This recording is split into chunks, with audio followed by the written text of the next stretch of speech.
웃픈 얘기 중에요. 남편이 왜 남편인 줄 아세요? 결정적 순간에 남의 편을 든데 남편이랍니다. 그걸 여실히 보이는 충격적인 사건, 최단비 변호사님. 네. 지난해 부산에서 한 50대 남성이 아내와 불화가 있었어요. 그래서 불화가 있어서 별거를 하게 됐고 결국은 아내로부터 이혼 소송을 당합니다.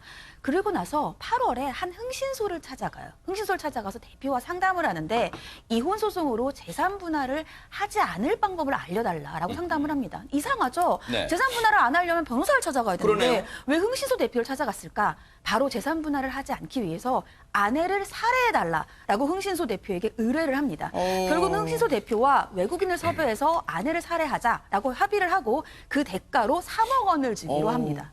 아니 근데 오윤성 교수님 아내를 청부 살해하겠다고 의뢰하고 그 청부 살해에 외국인을 기용하고 이 돈이 거액이 오가고 진짜 영화의 한 장면 같습니다. 이 진행 과정은. 뭐 영화도 있습니다만은 그 지난번에 아마 그 증권 전문가 그렇게 해서 아주 많은 사람들을 상대로 해서 사기를 쳤던 그 증권 전문가의 그 부모를 이제 그 중국 국적의 조선동포를 시켜가지고 그 살해한 그런 사건이 있었죠. 그랬죠, 네. 그리고 이제 살해하고 난 뒤에 바로 비행기를 타고 중국으로 도주를 했고, 그리고 이제 그 범인은 내가 살해한 게 아니라 그 사람들이 그 살해를 하는 상황이 아니었는데 갑자기 반항하니까 살해를 했다 이렇게 얘기를 하고, 또 중국에서는 그 사람의 지시에서 우리는 살해를 했을 뿐이다 네. 이렇게 얘기를 하고 있습니다. 그 사건이 아직도 지금 해결이 안 되고 있어요.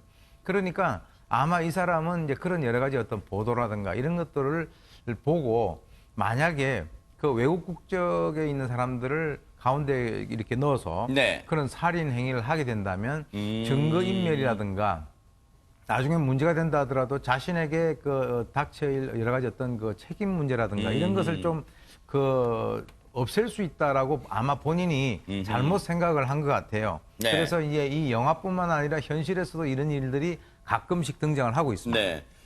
이런 끔찍한 의뢰를 흥신소를 찾아가 했던 이 남편 혹시 마음을 고쳐 먹었을까요? 최단비 변호사님. 이제 흥신소에 갔다가 5개월 만에, 올해 1월입니다. 5개월 만에 범행이 들통날 게 걱정이 됐던 거예요. 그래서 아하. 다시 대표에게 제안을 합니다. 우리 이번 일 없었던 걸로 합시다. 이렇게 제안을 합니다. 여기서 끝났으면 좋았을 텐데 마음이 또 바뀌어요. 4월에 다시 대표에게 전화를 해서 우리 애초 계획대로 합시다. 라고 아하. 하면서 정말 계획을 실행하기 위해서 아내의 실물과 소재를 확인해야 될 필요가 있잖아요. 그래서 아내가 어떻게 생겼는가를 봐야 알아야 된다는 될 얘기냐. 거 아니에요. 그래서 흥신소 대표랑 이 아내를 한 3시간 30분 동안 미행도 하고요. 또 청부살인의 착수금 명목으로 대표에게 현금 1억 3천만 원도 건네게 됩니다. 세상에 한두 푼도 아니고 1억 3천만 원을 건넸다는 건 진짜로 아내를 청부살해하기로 마음을 고쳤다고 봐야 될까요? 강선우 평론가님. 그 처음에 마음이 왔다 갔다 한 것 같지만 이 적은 돈도 아니고 현금으로 1억 3천이나 건넸다는 것은 그거를 좀 내가 실행을 진짜 하겠다, 그렇게 해달라, 뭐 그런 의지를 표현한 것으로 저는 보입니다. 지금 저 상황이요. 지금 저희가 여러분의 이해를 돕기 위해서 저런 상황이었을 것이다 이제 가정하고 사파를 그렸습니다만은 지금 두 사람이 미행했다는 거 아니에요. 남편과 흥신소 대표가. 그래서 아내 얼굴을 실물로 확인하고 저렇게 생겼구나 하고 그리고 어디에 거주하고 있는 것까지 다 파악을 했단 말이에요. 그런데 최단비 변호사 정말로 실행에 끔찍한 범죄를 실행에 옮겼을까요? 끔찍한 범행 중에서도 다행인 내용이 이 남편이 실행에는 옮기지 않고요. 경찰에 가서 본인이 이러한 살해를 하려고 했다라는 자수를 하게 됩니다. 하하. 아니 물론 천만다행입니다만 김남국 변호사님 대체 무슨 마음이에요? 이런 어처구니 없는 짓을 계획했던 이 마음 뭘까요 대체? 저는 이해가 할 수가 없는데요. 정말로 뭐 이혼을 하면서 재산 분할을 원하지 않는다라고 하면서 또 흥신소 대표에게는 무려 1억 3천만 원이나 줬다라는 거 상상하기도 좀 어렵다라는 그런 생각이 드는데요. 네. 다행히 청부살인을 의뢰를 하고 이 실제 실행행위로까지 나아가지 않았고, 그리고 본인의 이런 어떤 잘못된 행동을 뉘우쳐가지고 자수를 했다라고는 합니다. 네. 그래서 이제 법원에서도 이제 해당 이런 점을 받아들여가지고 살인과 관련된 미수로 처벌은 하지 않았고요. 예비 음모, 실행행위까지는 나가진 않았지만 실제 이것을 하려고 계획했다라는 그 부분에 대해서는 유죄를 인정해가지고 이 남편에 대해서는 징역 2년을 선고를 했고요. 네. 흥신소 대표도 사실은 큰 문제입니다. 네. 만약 흥신소 대표도 정말 이런 어떤 살인 행위를 하려는 그런 고의가 있었다라고 한다면 네. 살인의 예비 음모에 대해서 같이 이제 공범으로 처벌이 돼야 되는데 흥신소 대표는 뭔가 이제 진짜 외국인에게 연락을 한다거나 아니면 살인에 필요한 어떤 도구를 준비한다거나 이런 것은 안 했다라고 합니다. 아. 그래서 살인의 의사가 없이 남편을 속여가지고 돈을 받으려는 그런 고의가 있었다라고 해가지고 사기의 범행을 인정을 했고요. 그래서 이 흥신소 대표에 대해서는 징역 1년을 재판부가 선고를 했다고 합니다. 그런데 지금 최단비 변호사님, 남편에게 살인 예비 혐의를 적용해 징역 2년을 선고하고 1억 3천만 원 추징 명령하다. 근데요, 저는 항상 이런 판결 보면 물론 사법부를 막 비난하거나 그런 의도는 아닙니다만 시청자 여러분들이 이게 좀 다가올까요? 뭐냐면 아니 그러면 진짜로 큰 일이 끔찍한 일이 벌어져야만 중죄를 처할 건가? 지금 이걸 예비했다는 것만 해도 남편 징역 2년?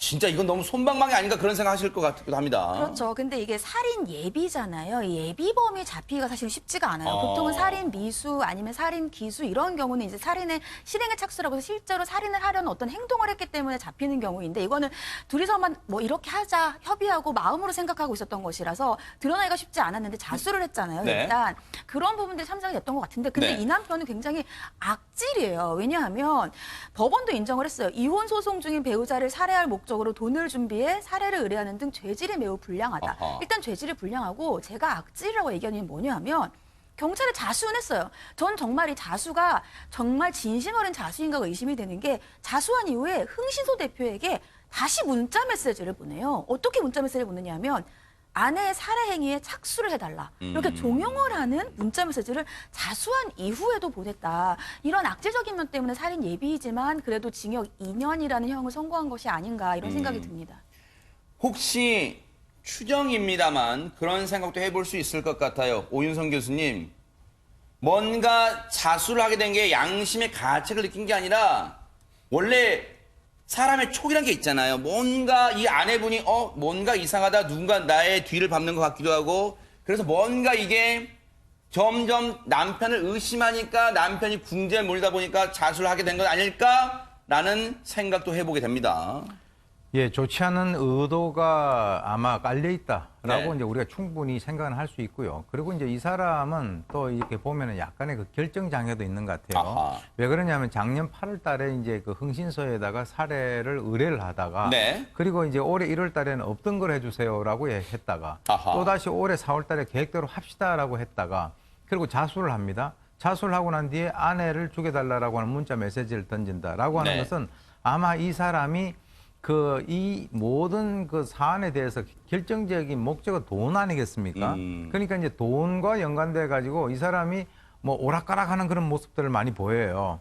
근데 사실은 이제 세상 떠날 때 돈 한 푼도 못 가져가거든요. 아하. 근데 이 사람 제가 보니까 50대라고 하니까 아마 이제 그 자기 부인하고 결혼을 한 것이 적어도 한 뭐 20년 정도는 되지 않았겠습니까? 네. 그렇다면 20년 이상 같이 살아왔던 그 아내를 살해를 이 사람은요 이미 머릿속으로 몇 번씩 죽였다 살렸다는 거예요. 그렇기 때문에 정말 이 사람의 여러 가지 어떤 행태라든가 네. 이런 것들을 봤을 때 네. 참 아까 말씀하셨듯이 네. 남편이 결정적인 순간에 남의 편이라고 네. 하셨는데 제가 보니까 이 사람은 늘 자기 편이군요. 네. 그런데요, 그런 생각을 해봅니다.